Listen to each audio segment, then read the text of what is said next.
Hey everyone, this is Sam, and thank you for tuning in to the Dump and Chase podcast. We'll get to the draft episode in just a second.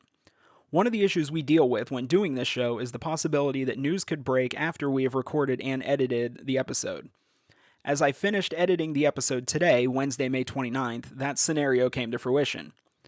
We learned earlier today that General Manager Jason Kohler had been relieved of his duties, and Head Coach Brad Patterson had taken over the position, as well as continuing to serve as head coach. We are gathering more information about this development, and we will be putting out another episode soon to go over these events. So until then, enjoy this special draft episode of the Dump and Chase podcast. Shut up and sit down.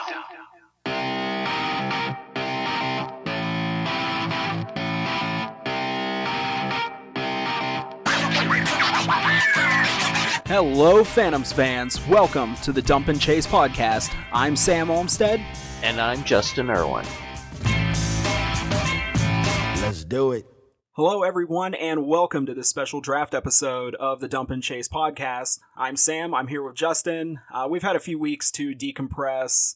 How has it felt getting away from hockey for a little bit? Well, after the Penguins got eliminated and pretty much all of my picks got eliminated, yeah, it's been kind of a break, but Yeah, we'll get to some of my picks a little bit later on and how I feel about them and me doing it, period. So we're going to jump right into this. We had May 6th and 7th, the USHL draft, Phase 1 and Phase 2. Big news for the Phantoms a few days before the draft was the signing of a tender contract by Davis Codd, 2003-year player from Little Caesars U16. Seemed like a good signing for us. The kids put up some pretty decent numbers. Unfortunately, it didn't last all that long. As some of you may know, Davis Codd signed the tender with Youngstown and then barely 2 weeks later signed a contract with the Saginaw Spirit of the Ontario Hockey League, so he is no longer with us. Now, this has happened to the Phantoms a couple times before in some way, shape, or form, correct? yeah, there was a player named Ryan Moore a few years ago. Pretty much the same thing. I think actually we might have managed to avoid losing our pick just on the fact that he signed his contract before the paperwork actually got filed. So, but don't quote me on that because I'm not 100% sure. Those details aren't made public. Yeah, he ended up signing with the Windsor Spitfires. Then ended up getting traded to Plymouth, who then moved to Flint, and the story of the Flint Firebirds is pretty well known and pretty epic, so sometimes... Yeah. sometimes karma comes around. Basically, what I'm going to do here is I'm going to take a little look at the timeline here. I will preface this by saying I am not so much criticizing a 15-year-old kid. Looking into this, I can't think that he was making all the decisions on his own. I imagine it was more the people around him, so I think some of the criticism in this is going to be definitely aimed towards them and not so much him. The timeline starts on April 6th. That was the OHL priority selection draft. Davis Codd was drafted in the 4th round, the 66th pick overall by the Saginaw Spirit. Then move ahead to April 26th. And the thing about Davis Codd is not only apparently is he a very good hockey player, he's also a phenomenal golfer. And based on the research that we've done, we know for sure he was offered a hockey and a golf scholarship to Michigan State. And these other two, I don't know so much about golf, but was offered a scholarship from Michigan and from Arizona State University. So, two-sport athlete, nothing wrong with that. This article on April 26th was printed in the Livingston Daily, which is a newspaper up around Howell, Michigan, up around the area that he's from. And this is what he said, this is what Davis Codd said in that article. The thing that's unique for me, obviously, is I'm lucky enough to say I play two sports. If I go to the OHL and hockey doesn't work out, I can come back to the States and play college golf. That's something that's pretty nice. Now, the point of that being is that the OHL pays what they call an educational stipend. The NCAA does not see it that way. They basically seeing it a player being paid to play hockey, which they lose their amateur status. Any hockey player that plays in the Ontario Hockey League is ineligible to play NCAA hockey. Also, something I'd like to throw in on that is the OHL also has a collective bargaining agreement with the NHL. This comes into play if a player, say, wanted to move on to the AHL. They are, by the CBA, they're not allowed to go. They can only go to the NHL or stay with their OHL team. So this also comes into play as they do somewhat have a at least semi-pro status, having a collective bargaining agreement, yes. Which is something that might come up later in another matter with the OHL and the other Canadian major junior leagues are involved in a lawsuit about maybe having to pay players a minimum wage. But yeah, that's, essentially by him signing with the OHL, he is no longer eligible to play college hockey. And by the way he talks in this article, that he has the fallback, and I did have to look this up, but if he's paid as a hockey player, he cannot play hockey in college. But if he's not paid as a golfer, then he can, in fact, play golf in college. One or the other, I don't see how that's, it's like you're getting paid. Yeah, well, I mean, it's the NCAA. They're not the most honorable of institutions. Some people seem to think they are, but yeah, they have their own set of issues. So Rick Pitino, things like that. Okay, so that quote in that paper was on April 26th. Now we skip ahead to May 3rd. That was the day that the Phantoms and the USHL announced that Davis Codd had signed a tender contract with the Phantoms. With the Phantoms doing this, they forfeited their first-round pick in the Phase 1 draft. And this was his quote in the article that was on the USHL's website, that was on the Phantoms website. The article has been taken down on both now. I was able to save it. This was Davis Codd talking about signing the tender contract with Youngstown. I was humbled and really excited to receive Youngstown's tender offer, and I am blessed to have had so many options. It was a very difficult decision because the USHL is such a great league with so many great organizations. It was a family decision, but it came down to my comfort with Coach Patterson and his staff and their style of play. Mr. Kohler was also very informative, and he made sure my parents and I were comfortable with the schools and my studies. And finally, we got to spend some time in the Youngstown community, and we were impressed. I want to be a big contributor to another great season in Youngstown. The coaches and Mr. Kohler have a lot of confidence in me, and I don't want to disappoint them, and I will work hard to make my teammates and coaches better. I can't wait for training camp and look forward to putting on that Phantom sweater. Now, reading that, you think, okay, this is a pretty impressive kid. He's got a good head on his shoulders. And it begs the question, what was known then in his camp versus what Youngstown was being led to believe? Now, that was on May 3rd. And then, 7-8 days later, May 11th and 12th, was the Saginaw Spirit Development Camp, which he participated in. 8 days after signing the tender with Youngstown, he was at the development camp for Saginaw. He's listed on the roster. You can look it up on their Twitter account. There's pictures of him. He was there. And then 2 days later, on May 14th, he signed his contract, being a fourth-round draft pick. He signed his contract with Saginaw, effectively ending his very brief tender in Youngstown. Yeah, and you have to believe that his hotel room in Saginaw was probably booked before he signed the tender. Yeah. Well, maybe not. Saginaw, I believe, is only like a 45-minute drive from where he lives, so Yeah. it could have just been a traveling situation there, but... Yeah, well, maybe not for camp, but yeah, maybe they put him up with one of the billets. But, yeah, this is my train of thought on this. And some people will say, well, basically, any draft pick, phase 1, phase 2... could end up being a wasted pick. A lot of these kids that are drafted in USHL are also drafted into the OHL. Some of these kids in the Phase 2 draft, they can get drafted, but, they could end up going on to college.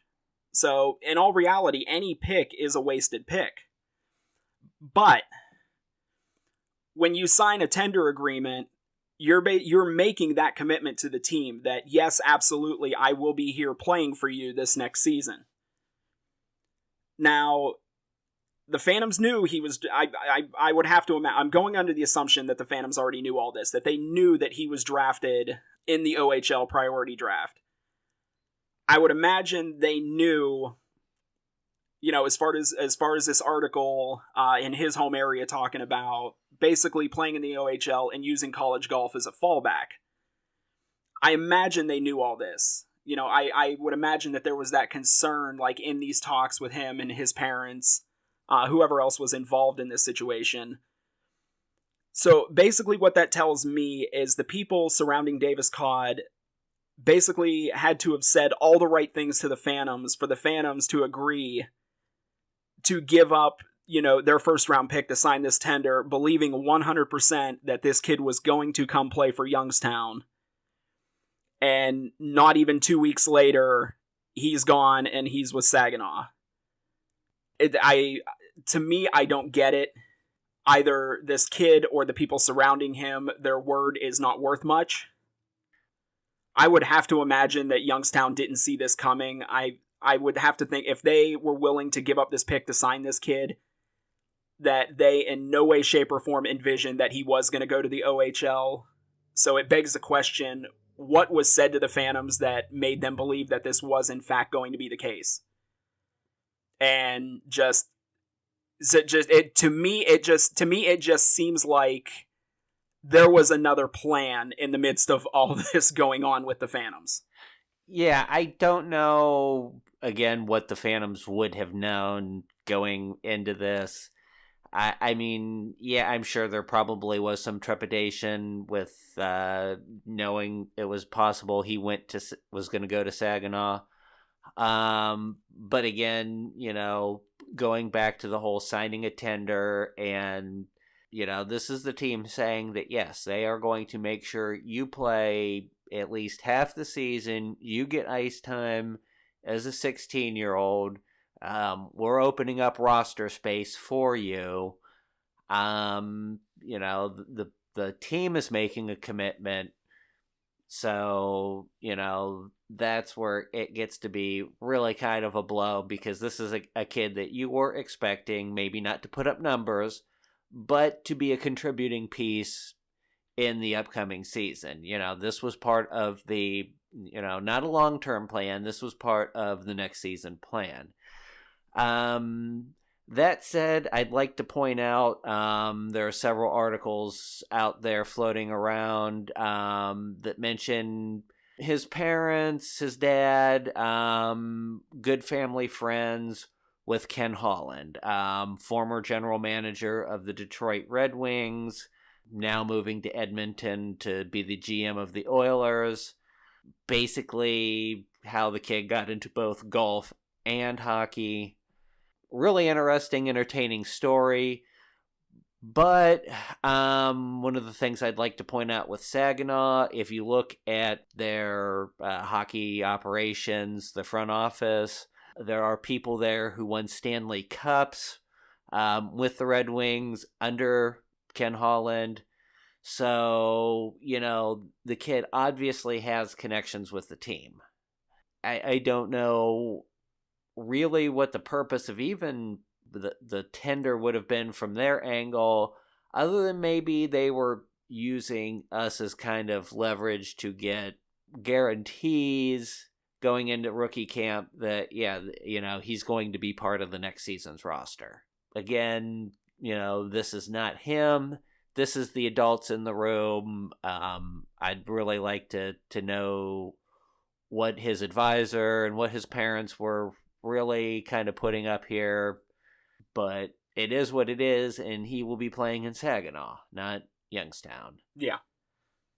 I mean, I guess to look at the silver lining of it, if this is the caliber of, people that we're dealing with as far as kind of like the dishonesty and kind of the backhanded deals and everything like that, maybe we're better off without them in the organization. I mean, that's, to me, I guess that's the silver lining I'm, trying to grasp at here in this entire situation. Well, and you had touched on the fact that, he was from very close to Saginaw, 45 minutes away. This might be his parents playing a little leverage just to make sure he stays closer to home where, they can keep more of a controlling hand. We've seen that in other players before, so you know where I'm going. Yeah. We won't say names, but I know yes, exactly. We won't say names. I know exactly who you're talking about, though. Yeah, you know where I'm going with this. This sometimes isn't the best situation for the team in general. So, maybe we'll just leave things at that. I will cap this off by saying, as far as us opining on these things, this is purely speculation on our parts. We're not privy to the inner workings of these things. Just a lot of looking for puzzle pieces, trying to put them together, see how they fit together. So, I mean, from an analytical standpoint, that's where we reached. Is it the truth? We don't know. But it's, at least to us... We don't care about the truth. Yeah. The truth sometimes is boring and does not lend itself to podcast views. No. So if anybody wants to get angry and go on the attack against two guys doing two guys doing a podcast from their own homes, then by God, have at it if you feel you need to go that route. But it's just, this is what it appears to us. But the fact of the matter is, he's gone. We lost the pick. We got screwed. And we're going to move on from it. So, good luck to him in Saginaw. I hope at some point he starts receiving better advice than it seems he has been getting. But, that's their problem. It's not our problem anymore. And that seems to be the general gist of what I've seen from pretty much everyone around the hockey community who's familiar with the situation is, we hope he seems like a good kid. So, everybody hopes that maybe he starts getting better decision making for him and, things will turn out. Yeah.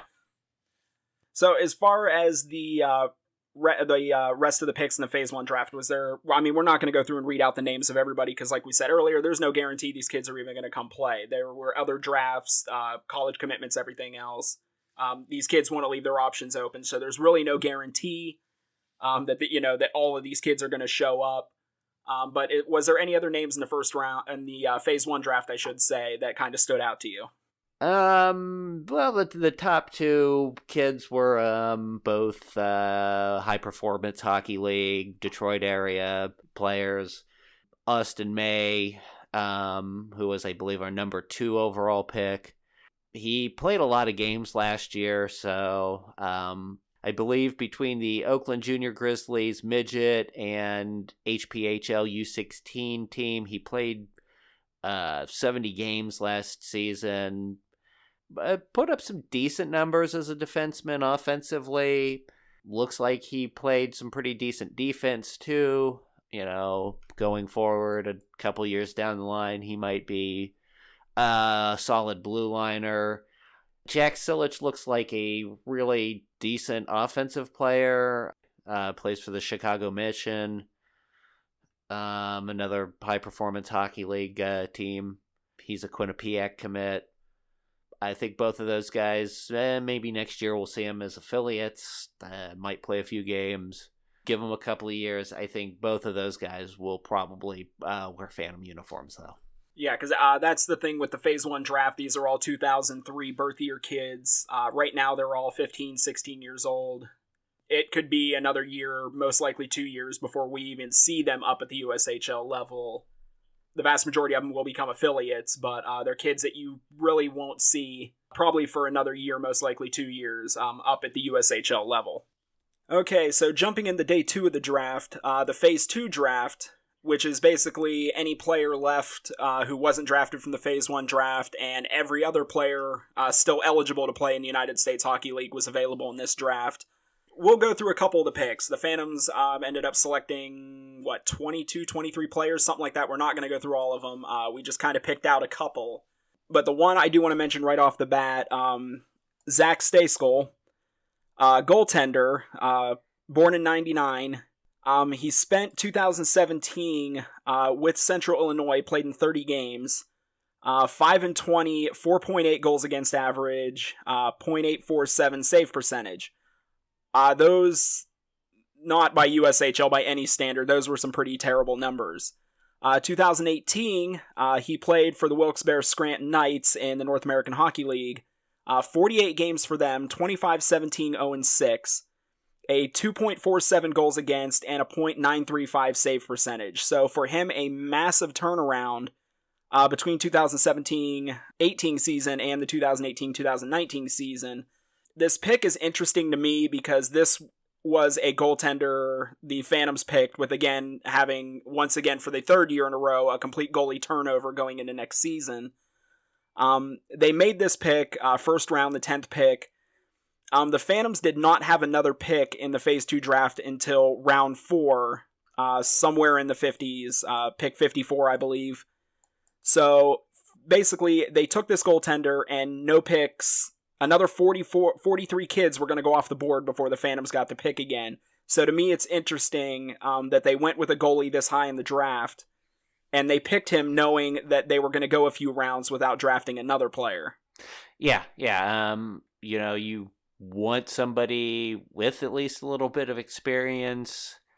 So he fit that bill. His stats the last season with Bloomington, Central Illinois, not the greatest, but then again, look at the team that's in front of him. So, he put up good numbers. The NAHL goaltending is not to be laughed at. They've always produced some pretty solid goaltenders down there. At least he's somebody who we hope will be ready to start the season. Won't need a whole lot of time catching back up to the level of play. Now, as far as the goaltending pipeline right now for the Phantoms, I guess the biggest name on that list would be Colin Purcell, the Cleveland native. But unfortunately, due to the big bad wolf in the USHL, which would be Team USA, there are other possibilities. Yeah, well, I mean, there's always the chance that something will open up with Team USA. He would be one of the more likely players to be poached. While we're on the topic of tenders leaving, there was Jacob Tortora, a kid that we tendered. Then a spot on the NTDP opened up.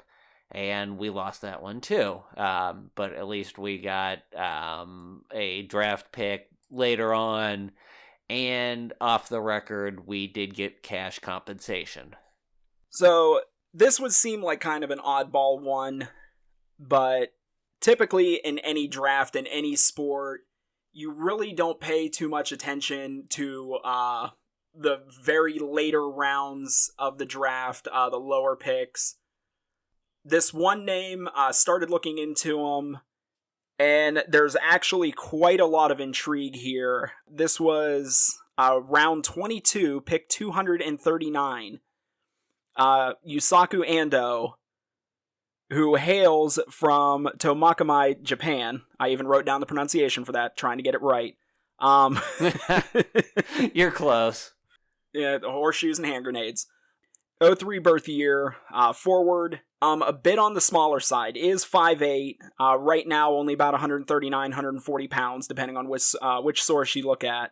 Right now, 15 years old, I would think his size has something to do with him not going in phase 1. So basically him not going in phase 1, going at 329 in phase 2, you got, 400 and something kids selected before him. But the fact of the matter is everything I've been able to find on this kid, wherever he has played, every level he has played at so far, he has put up serious points. So yeah, I mean, he is obviously on the smaller side. My thoughts on that. That doesn't amount to a hill of beans, especially at this level. He's put up phenomenal numbers at the levels that he's played at in North America. So very curious to see what he can do. Okay, so just for a few examples here, last season alone, he was a member of Pursuit of Excellence, the U15s, spent some time with the U15s and the U16s. Pursuit of Excellence, I believe, is out of New Jersey, and they play in the Canadian Sports School Hockey League. Last year, in 30 games with the under-15s, 30 goals, 21 assists, 51 points. He spent 20 games with the U16s, 22 goals, 14 assists, 36 points. So just between those two, in 54 games, he had 87 points. That's a lot of points, especially at the prep school level where, sometimes ice time is limited. This season, he played in the World Junior Classic, the under-18 tournament for Japan. He had 6 points in 5 games. This past season, he was named the CSSHL Elite 15's MVP. And then if you want to go back even further than that, it's a little harder finding information, especially on Japanese hockey. This kid is born and raised in Japan. What I was able to find, he was a member of the Japan Samurai AAA Hockey Club, which is basically a traveling team that was started to give some of these kids more exposure in North America than they would get playing in Japan, as hockey is a growing sport in Japan, but as far as garnering the attention that they do in Europe and Canada, it's just not there yet. So this is a traveling team that would, a traveling program that would come to North America to play in classics and tournaments. I was able to find his stats from, now granted, 2015, so he was maybe 11, 12 years old at the time. The Pat Quinn Classic up in Canada, in 6 games, he had 15 goals and 8 assists. So, yes, he was only 11 or 12 at the time. He's a few years older now, but, there is a definite pattern here that every level that this kid has played at, he puts up serious points. Yeah, well, most of what you're going to see is going to also involve a kid named Aito Iguchi, who played with him on the Samurai. He got a lot of press a couple of years ago with some YouTube videos of his stick handling. Coincidentally, he was drafted by the Waterloo Blackhawks. So both the Phantoms and the Waterloo Blackhawks a couple of years ago were both the first teams to even have a Japanese hockey player in the USHL. I guess we're kind of still competing. Well, it's a good thing you mentioned Waterloo there. That'll actually help segue into the next part.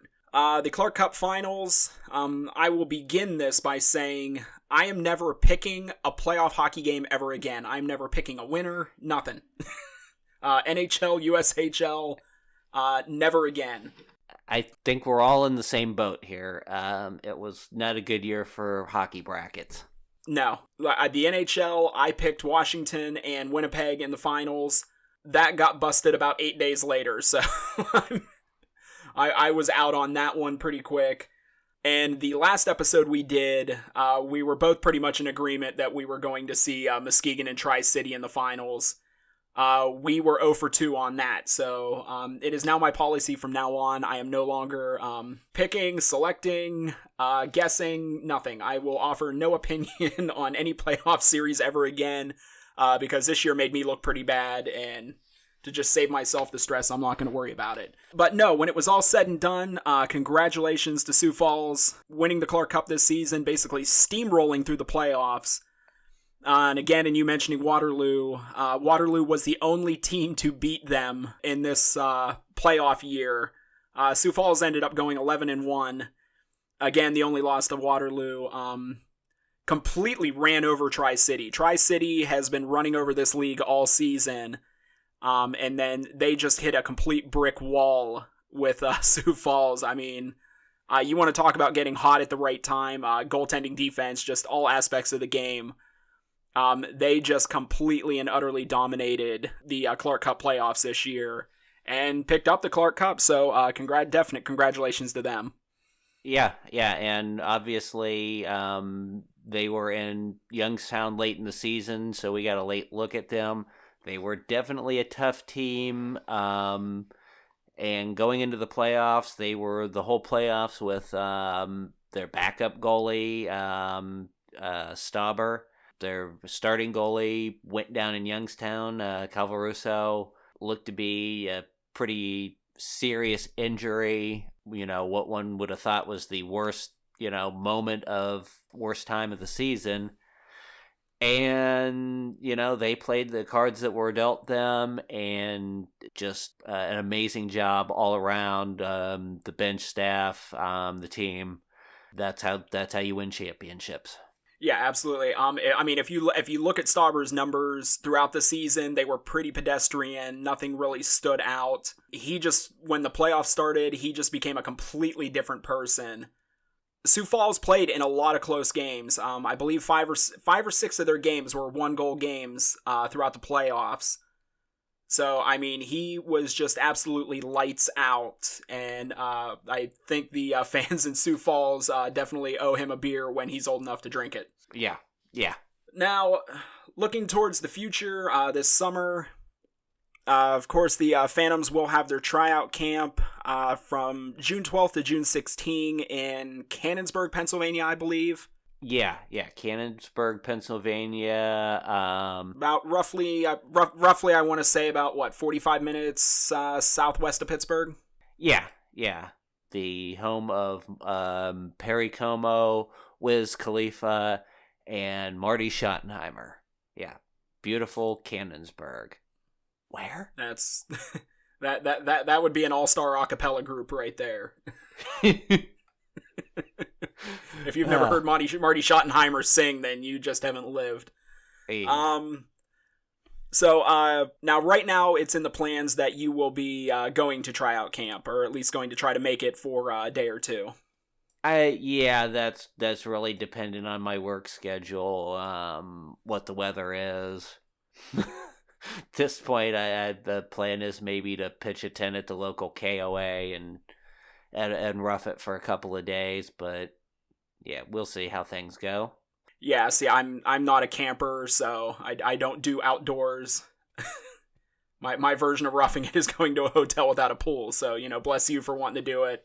I ain't.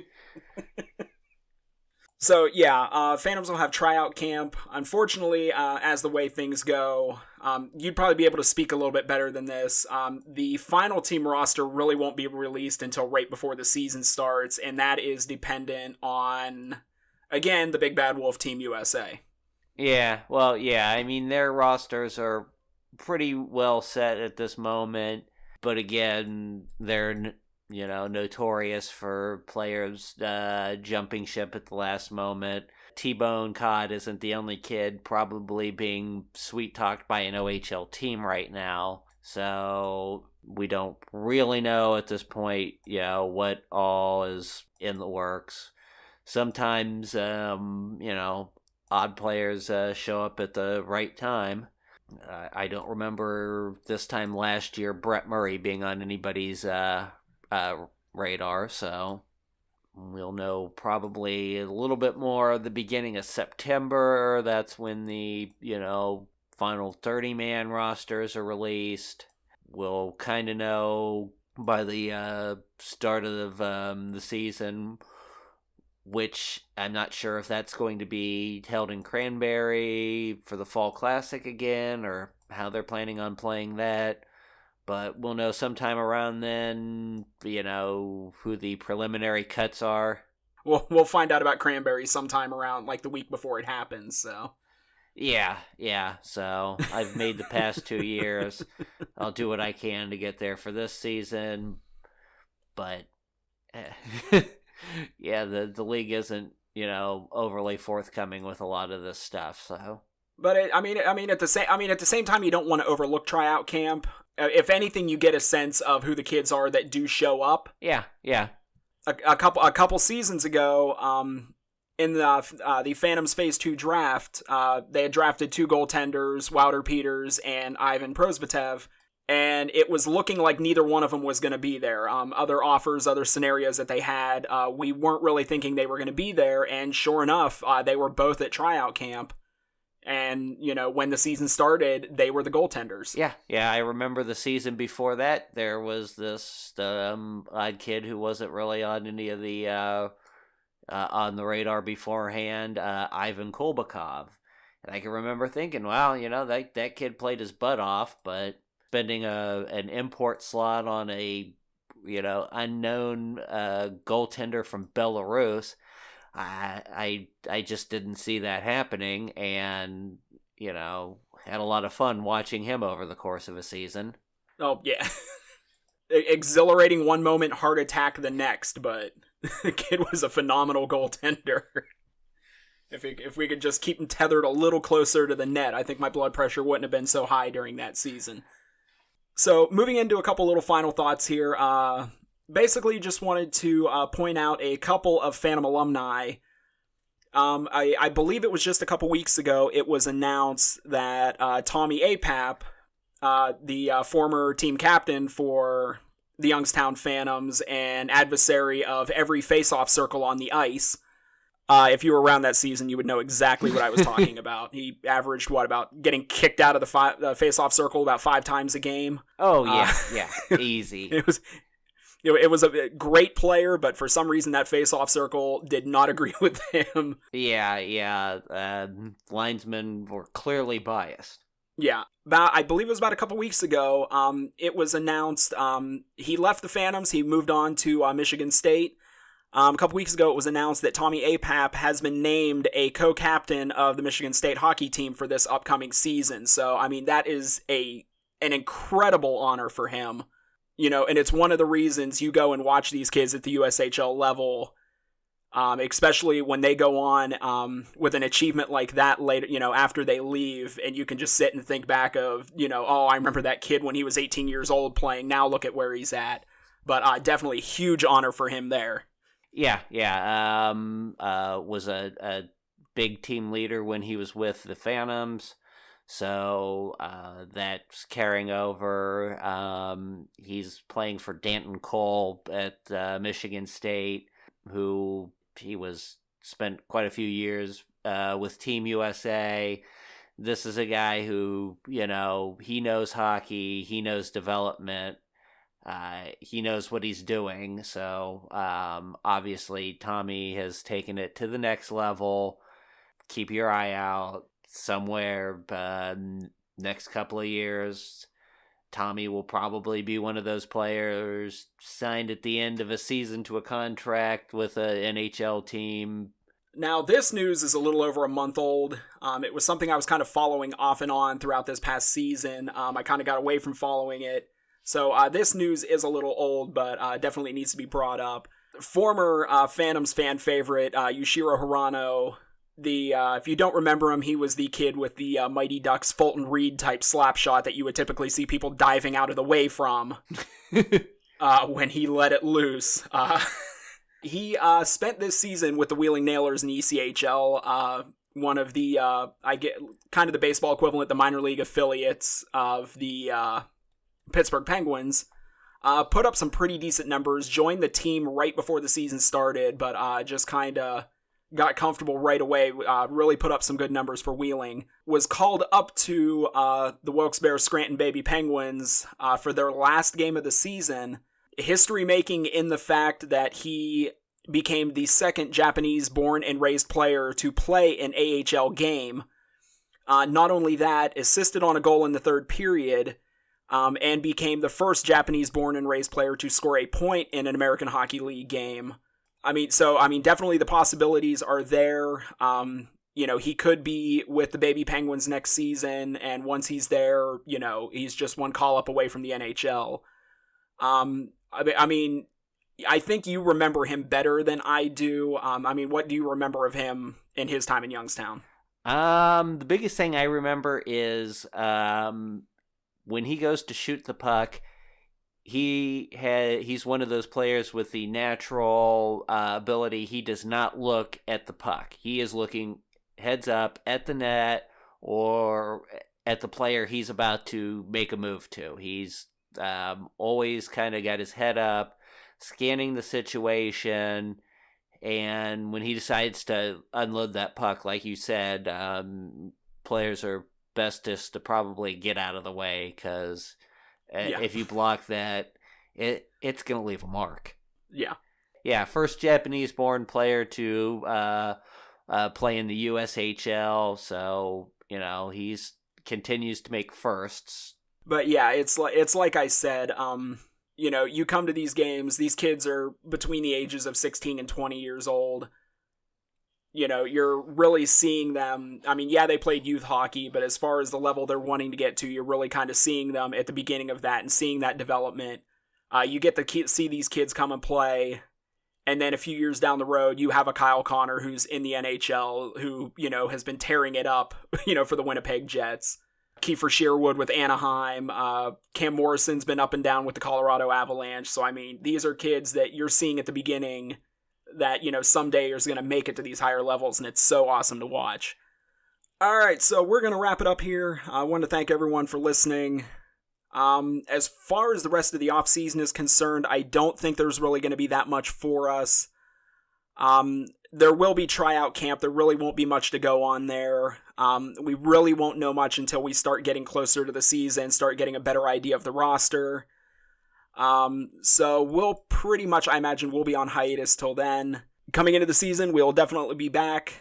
Like we've said a couple episodes ago, we've got some new things coming down the pipeline. A few little tweaks here and there, a few little changes. But, all in the name of making the show better. Bringing more people in to listen, and those of you that have been listening so far, thank you. Justin, any final thoughts? Anything you want to say? Not really.